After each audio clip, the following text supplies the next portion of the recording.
Hello বন্ধুরা, আসসালামু আলাইকুম। Welcome to another blog video. তো আসলে আমার অনেক দিনের একটা ইচ্ছা ছিল একটা ড্রোন কিনবো, তো অবশ্যই কিনে ফেললাম এটা।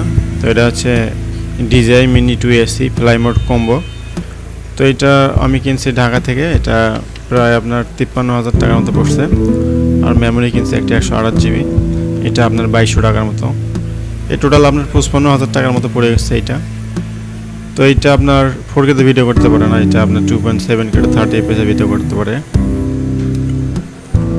তো আপনারা যারা এখন আমার চ্যানেলকে সাবস্ক্রাইব করেননি অবশ্যই সাবস্ক্রাইব করবেন।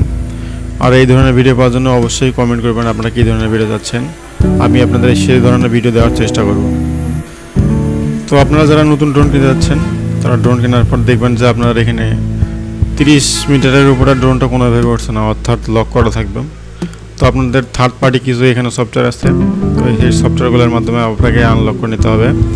তো আমি আনলক করে এটা সর্বোচ্চ আমি 500 মিটার পর্যন্ত করতে পারছি। তো আমি এখন 500 মিটার উপরে ওঠানো দেখবো যে এটা আসলে উপরে ওঠে কিনা। তো এইটা DJI কোম্পানি ক্লেম করতেছে আপনার 15 কিলোমিটার মতো নাকি এই ড্রোনটার রেঞ্জ।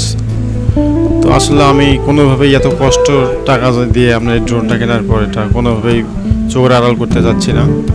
তো আপনারা আসলে করবেন না, আপনার 1 থেকে 200-300 মিটারের মধ্যে আপনার যতটুকু সম্ভব এই ভিডিও করার চেষ্টা করবেন। তো বেশি দূরে গেলে আসলে একটা রিস্ক থেকে যায়।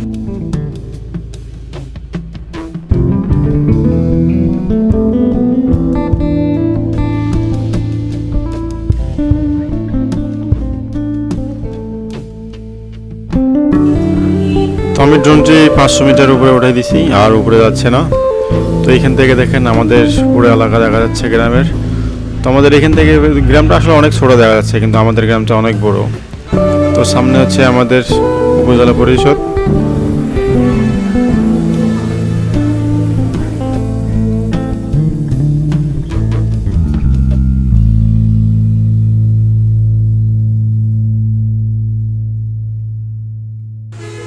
এই ড্রোনটির ফ্লাইট টাইম হচ্ছে 31 মিনিটের মতো।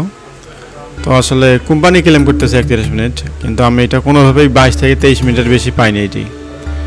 তো আপনারা আসলে চেষ্টা করবেন 10 থেকে 15 মিনিট, অতিরিক্ত 20 মিনিটের মধ্যে আপনার এটা নামানোর চেষ্টা করবেন।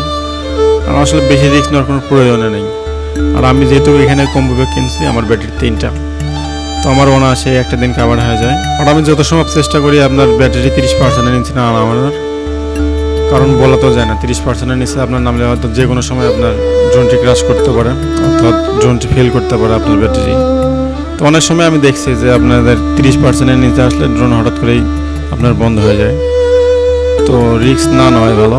তবে আমি একটা জিনিস খেয়াল করলাম, কিন্তু দেখেন এই ড্রোনটা আপনার জঙ্গল অথবা আপনার আশেপাশে কোনো বড় বিল্ডিং থাকে তাহলে আপনার রেঞ্জটা খুবই কম পায়। আর যদি ফাঁকা জায়গা ফাঁকা মাঠ থাকে তাহলে আপনার রেঞ্জটা বেশি পায়।